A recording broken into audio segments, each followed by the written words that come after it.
Okay, this is going to be the onboards of Nicholas Latifi. So you're going to hear the audio. I can't play you through the footage because it's highly likely that they will block it, but at least you'll get to hear the communications between Latifi and his race engineer for the 5 or 6 laps prior to Latifi crashing in Abu Dhabi.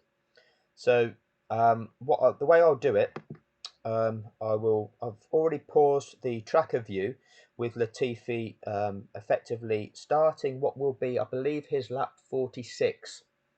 Okay, and it might be 47, but you'll see. These do correspond. They are in sync. The time here is 1:19:36. On here it's 1:19:34. But you'll see that I've given myself a couple of seconds with which to switch over. So what I'm doing, I'm going to hit play on here, and then I'm going to switch to tracker view, and hopefully the sound will correspond with where these guys are going down the straight, so you'll hear the acceleration and you'll see when they're decelerating, and you'll see what's happening. Anyway, here we go. Push mate, push hard, gap 1.1.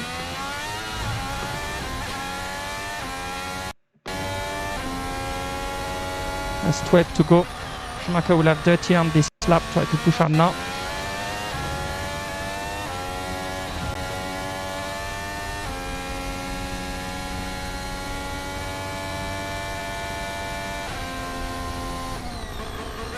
No big use overtake if you're close enough, gap 0.8 at the moment.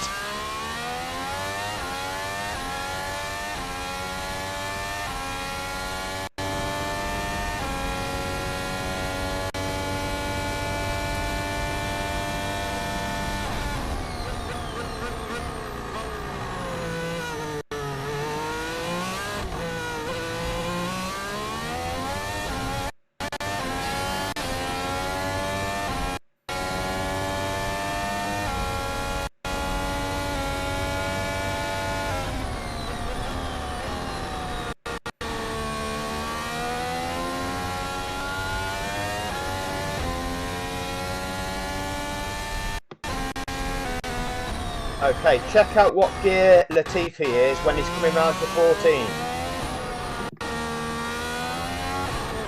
4 on the dash. 4.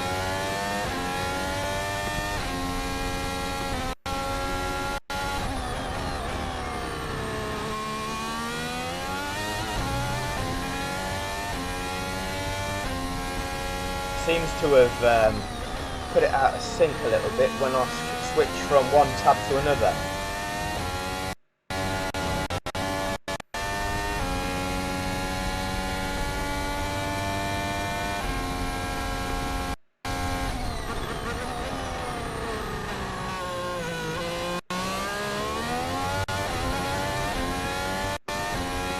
Right, I'm just going to try and pause them to resync them. So the audio is, right, they're about there. The audio has been continuous, but for some reason the tracker view's gone out of sync. So they're now going down the long straight there. That's around about back in sync. So I'm going to restart the audio and carry it on.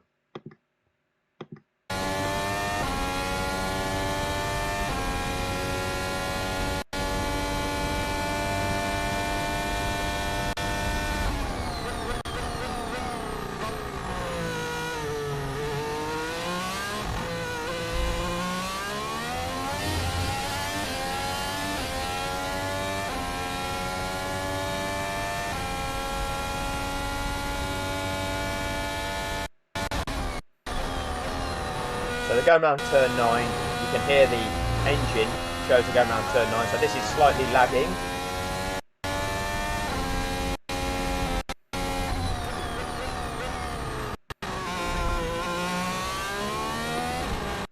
Okay, coming around turn 14. What gear is he in? 4. Again.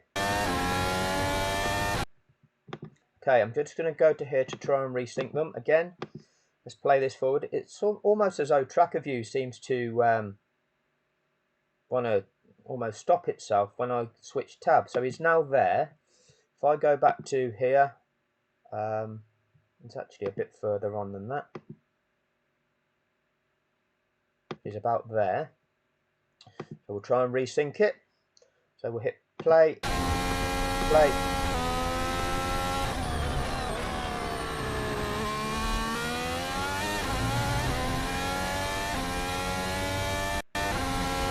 Ten laps to go. 10 laps.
Okay, once again, we'll see what gear he's in.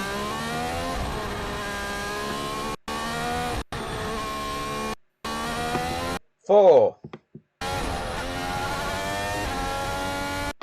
Let's make sure we're resynced again. Yeah, it seems to just pause tracker view every time I switch off the tab. So we're there. Yeah, that's about right.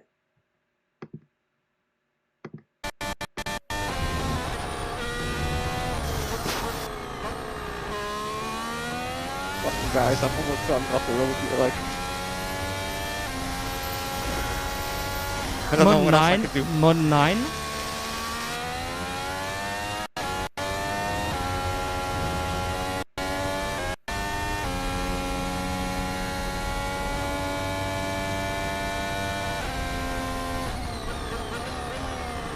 So he's got 9 laps to go. So he's now on his lap 50.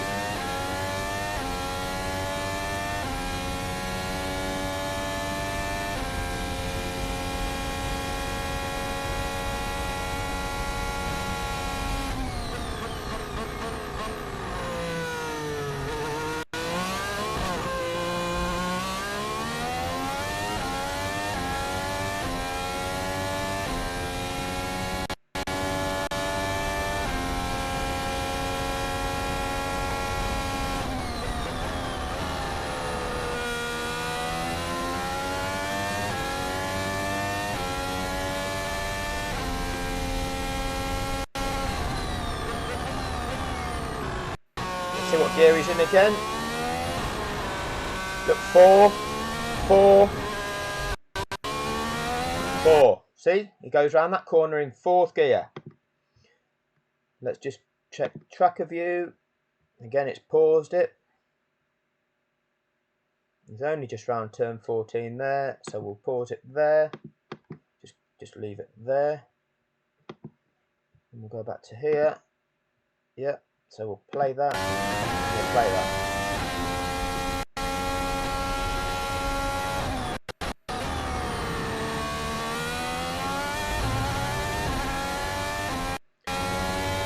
Okay, so that's 8 to go. Mode 11. Let the pack go up. And last attempt. Last attempt, you were close enough, and with 2 press overtake into 6 and into 9, you would have made the pass into 9. Let's go for that. It's too late press into 6 and 9. So he's now on lap 51. His race It engine wouldn't have made a difference. Not this lap. Next lap, Nicky. Let the pack go up. Still close enough. And that could be your last attempt. It could be your last attempt.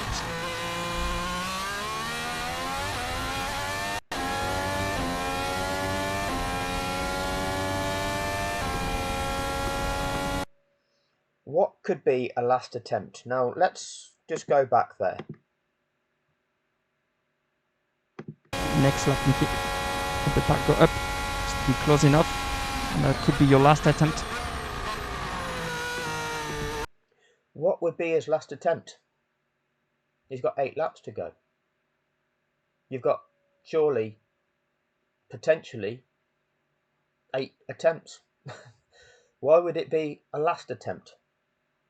So what he's suggesting is use his overtake button. His overtake button is giving him more power. So it's using the electrical energy as best as possible to give him as much power with which to have that speed increase. Why would you only get one of those? And if your car is in a situation where maybe that system is deteriorating and you've only got one of them left, well then what makes you think that you can then defend that position for the remaining 5 or 6 laps after you've used that one and only time where you're capable of using it? Because now it leaves you defenseless, unable to defend. So why would you just have one attempt? Anyway, let's just check where we are and try and sync these up. So they're halfway down, well, they're between turns 8 and 9. So let's play this on. They're going round turn 7 and 8. They're going down there. And we're there.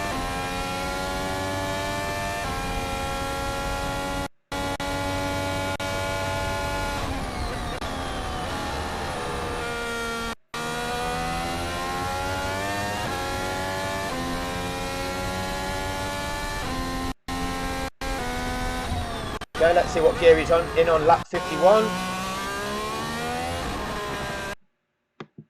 4, 4. Let me just pause that and get it onto the bigger screen so you can see. Lap 51.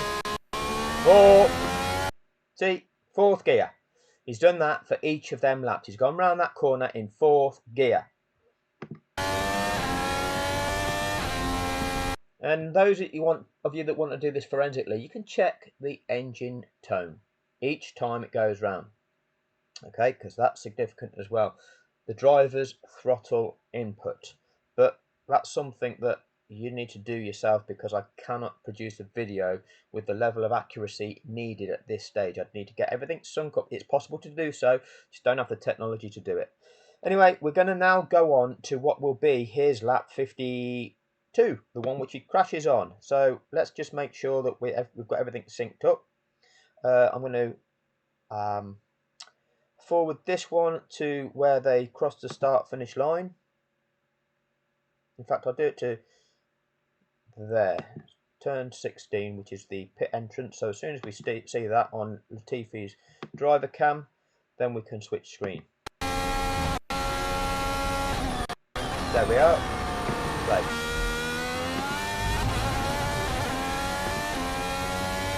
Has to be this lap, mate. Do everything. Has to be this lap, mate. Has to be this lap, mate. What has to be this lap? Let me just pause this one here. It already had. What has to be this lap? This is lap 52. So he's coming on to lap 52.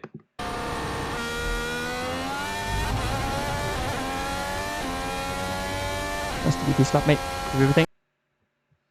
Give it everything. It has to be this lap. Why is everything so important that it has to be this lap? Because if this is your only chance to overtake Mick Schumacher, why? Because you've got lap 53, 54, 55, 56, 57, 58. In fact, you won't get to 58 because you've been lapped. All right? But you've still got 53, 54, 55, 56, 57. You've still got 5 laps beyond this one with which you can attempt to make an overtake. And in that time, Schumacher's tyres are getting lap by lap older. So are yours, but his are older than yours, we believe. I think that's what his engineer said prior to me starting the footage. Regardless, 5 laps. 5 laps. Why does it have to be this lap? And like I say, if there's a problem with the energy deployment of your car, even if you overtook on this lap, what makes you then think that you can defend the re-overtake attempt?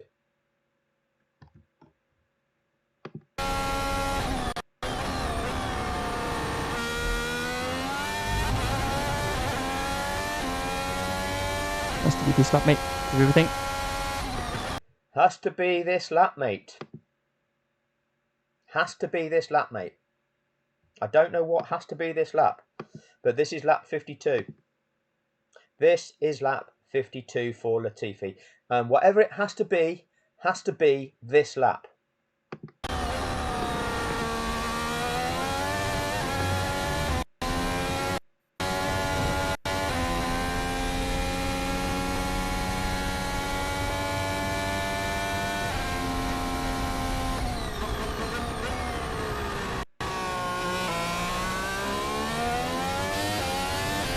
Early overtake. Early.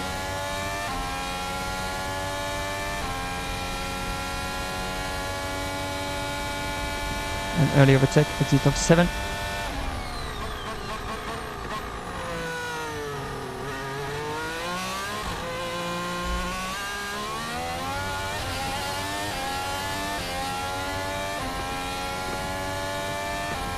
Okay, now watch Mick Schumacher. He almost seems to roll the red carpet out for him here.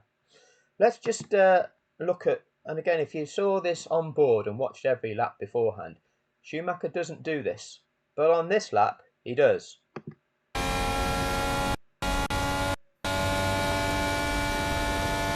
In fact, I'm going to rewind that because it's actually more pronounced earlier on.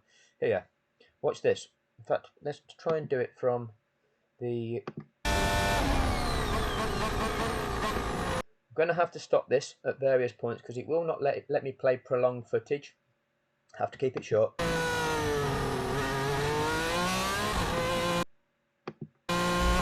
Okay, so from here, watch Schumacher.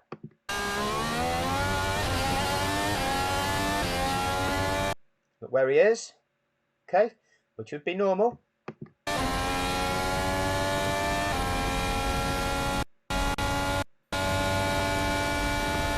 Okay, so they're now going to go around turn 9 and Latifi is going to go off track to the right hand side.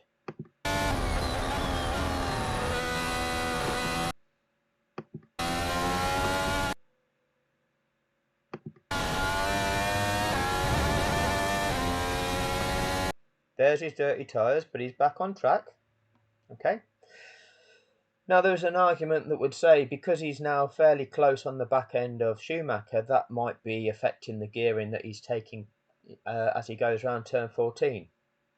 But if you're taking a lower gear, you certainly don't put a big throttle input in, which is going to spin your rear tyres up.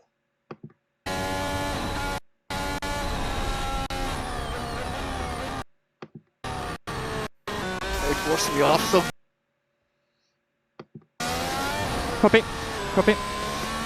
Okay, so look at this display on your steering wheel. Okay, it's currently saying mid 1. Look what gear he's in and listen to the throttle input, because what you'll hear is the loss of traction and that engine revving up when basically the engine's running at high revs because the rear wheels are spinning. See that there, number 3? That's what gear he's in. He's gone round there in 4th gear for each of them each of those 5 laps. 4th gear is what he goes round there in. See that? Hear that noise? Hear that noise?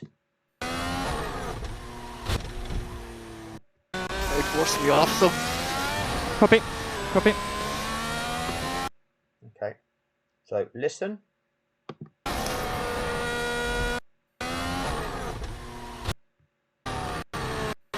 They're forcing me off them.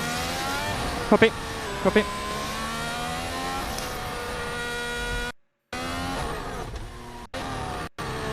They're forcing me off them. Copy. Copy. That sound there, right there. And it stays there. Now, if you're a Formula 1 driver, you have got incredible feel for your car. Well above what most of us will have. Okay? They have been doing this for years. It's, if you play any sport, this notion of 10,000 hours gives you mastery of a sport, whereby you develop the feel exactly what it is that gives you the skip fit. Like when you play football, for example, When you've been playing football for long enough, you know exactly how far you can kick a ball. You know what weight of effort you need to use to kick a ball a certain distance. You know how to connect with that ball to put the correct shape on that ball. Okay, these are the things that you just develop. They're the skills you develop. They become intuitive. As a Formula One driver, we know that Nicholas Latifi is not the best one, but even so, he's still done motor racing and he still would have feel for a car. Once you feel the car go into any kind of spin of some description, you back off the throttle. You correct it. That's the way you stop the back end kicking out. Listen to the prolonged period that is unchecked. It doesn't seem right.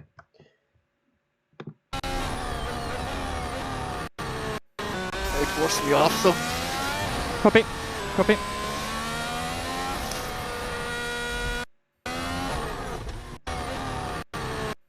It was me awesome. Copy. Copy. So it seems to glitch at the wrong moment. Now this is, I think this is just the way it's glitching. This is the way it comes through. But again, try and listen through to the throttle input.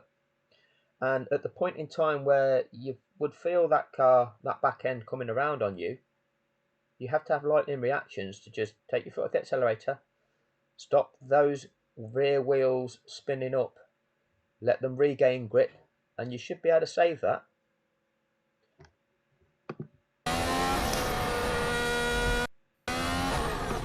That, as you're coming around that apex, is enough to tell you something's not right there. It was me awesome. Copy. Copy.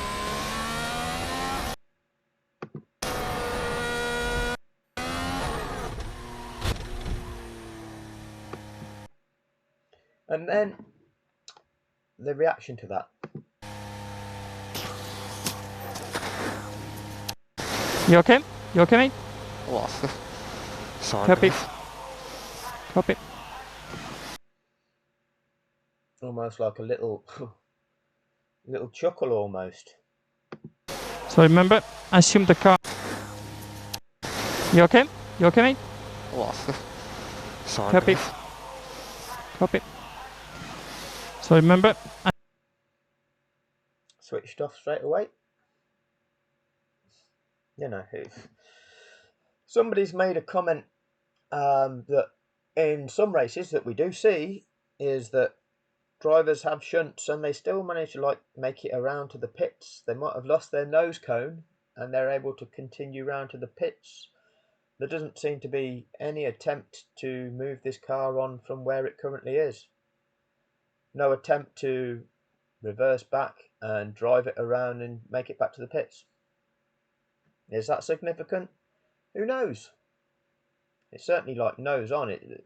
Manoeuvring like that would not be ideal, and certainly with other race cars likely to be on his tail at any stage, not very good. But there's certainly no attempt to nurse that car back to the pits, and he's told to switch it off straight away.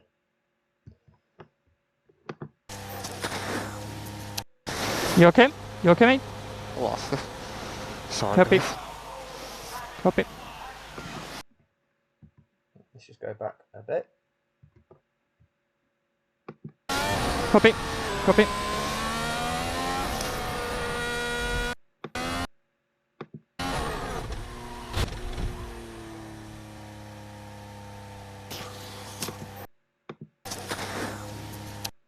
You okay?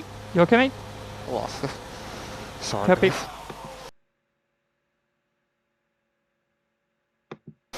Copy. So that's what you've got. You tell me the significance of, it has to be this lap at the start of lap 52. You tell me the significance of that. Because what we're going to get the strap-on fanboy that will say, oh, well, I think that they were saying that he had to do it on lap 52 because I think, I don't give a fuck what you think, because you don't know. It evidences nothing. what is evidenced there is the fact that Nicholas Latifi's race engineer said it has to be this lap. What has to be this lap? Doesn't make sense, does it? Doesn't make sense that if the only chance that they had to effect that overtake due to diminishing power or diminishing grip of that car was going to be lap 52, that then they'd be able to defend that position for the further 4 or 5 laps. So why would it have to be just that one lap? What are you actually gaining if you then don't have the means to defend that position? Oh, well, shut up, right? Shut up, dickheads. Not interested. The facts are, you've just seen exactly what took place. You've just seen what communications were between Williams and Latifi during those 5 laps, and that he was told it has to be this lap. Whatever that has to be, who knows? There are lots of questions to be asked. We know that Nicholas Latifi is not a great driver. We know that he has spun and crashed lots of times. So therefore, expecting him to have the ability that when he's going round turn 14 to actually not crash when he's put himself there, well, maybe he doesn't have that ability. But actually, you've gone round there in 3rd gear when normally you go around in 4th. You know when you're in a lower gear and you hit the accelerator, you're going to cause the rear end to wheel spin and kick out at the back. You don't seem to have, well, for a start, you've made that decision to do that. You've then not taken your foot off the accelerator, it seems, in a timely manner to stop it kicking out, and you've crashed. That's happened. You know, we can get the strap-on boys going, oh, no, it wasn't like that. Oh, no, but I think. That is what's just happened. That is what has just happened. Oh, well, it was because. Oh, well, it was because. Oh, well, it was because. Right, no. 4th gear, 4th gear, 4th gear, 4th gear, 3rd gear. 3rd gear. Kick the accelerator. What do you think's going to happen? Tell us what you think is going to happen, strap-on boys. What happens when you're playing your computer game? Does that work for you when you're playing your online gaming? Because that's all your experience of life, isn't it? That's all of your experience of life revolves around online gaming and what Sky Sports tell you about Max Verstappen, about Supermax. That's all you know. You know fuck all else because you're a conditioned little tiny mind. Anyway, that's all we have to say about this at the moment. What does it prove in isolation? Well, nothing. It doesn't prove anything. All it does is demonstrate exactly what actually took place, which was Latifi took that corner in 4th gear for the 5 previous laps prior to him crashing. On the lap that he crashed, he took it in 3rd gear. He was told at the start of that lap that whatever it was had to be this lap. Now, whether that was if that was the overtake, why would it have to be that lap? Because whatever explanation you come up with, it's not going to stand scrutiny when you then say, well, if it has to be this lap and there's a reason for it having to be that lap, how is he then going to be able to defend if Mick Schumacher comes back at him? If all his only opportunity was just on lap 52, because after lap 52, he would lose that opportunity. So if he's lost that opportunity after lap 52, how is he going to have to redefend that position if Mick Schumacher comes back at him? That makes no sense. You'll try and make it make sense because that's what you want to argue for. That's your desires. You will have to try and present, oh, well, it's because I think it's because I think it's because. That's all you have. What you think because you want it to be that way. The facts are 4th gear, 4th gear, 4th gear, 4th gear. It has to be this lap, third gear, light up the rear end, spin into the barriers. They're the facts. What you want to draw from them facts will be based on your desires. We know what your strap-on fanboy desires are, but you factor what actually took place then, and then what took place on from that. None of it is congruent with authentic sport. You've got F1 TV then did not show us the true timescale of that clear-up operation, which will be in the video that I've already put out, which will be on the thumbnail at the end of this one, showing you how long it took for them to remove Latifi's car, demonstrating there were still marshals on track until those cars completed lap 56, which meant the earliest point of release for those lap cars was lap 57, which dictated a safety car finish. F1 TV did not show you that. Instead, they interjected with messages that made you think that it was possible to resume racing. You had Brundle and Crofty hyping the shit out of the situation, lying about the rules of the sport, hyping everything up to make you think that it was possible to resume racing, to make you think that, when if they just applied the rules of the sport and talk about the situation in accordance with the rules of the sport, that was not possible. But they gaslighted you, they lied to you, they did not show you what was really going on, and instead made you think that it was possible. Then we see the rules broken to make that happen.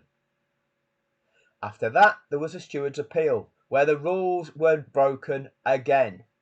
Red Bull were allowed in that appeal. The rules were broken again. The media has validated every single aspect of this. Rather than call this out, rather than expose any of this, they've gone, oh, yeah, it was a little bit controversial, but Max fully deserved it. Max led the most laps. Well, that means fuck all. Means nothing whatsoever.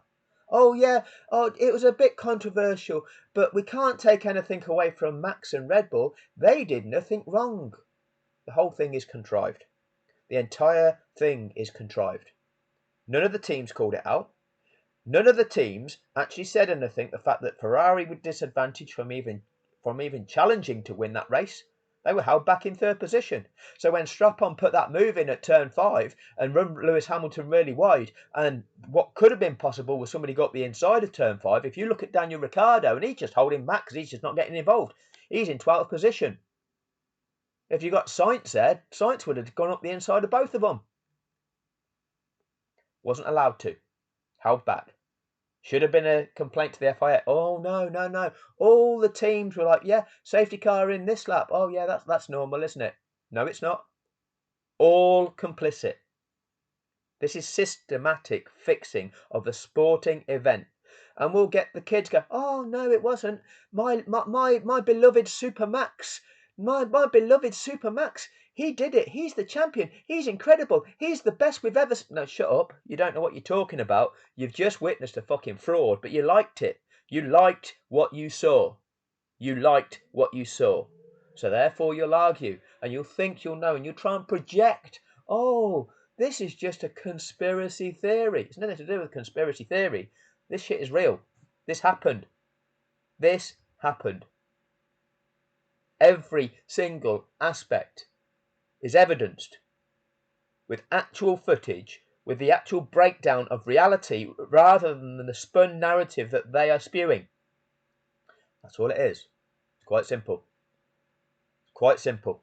And yet you'll still get the pricks and the strap-on fanboys that will want to come and project otherwise, and that, oh, this guy is just mental. This guy just is coming up with some, whoa, wacky conspiracy theory that didn't happen. Well, check out every video. You'll see exactly what really happened. 2 years on, there's still hundreds of thousands of people know that this thing was fixed, and that the fraud agencies that are tasked with dealing with crimes such as this are doing fuck all about it. Truly disgusting.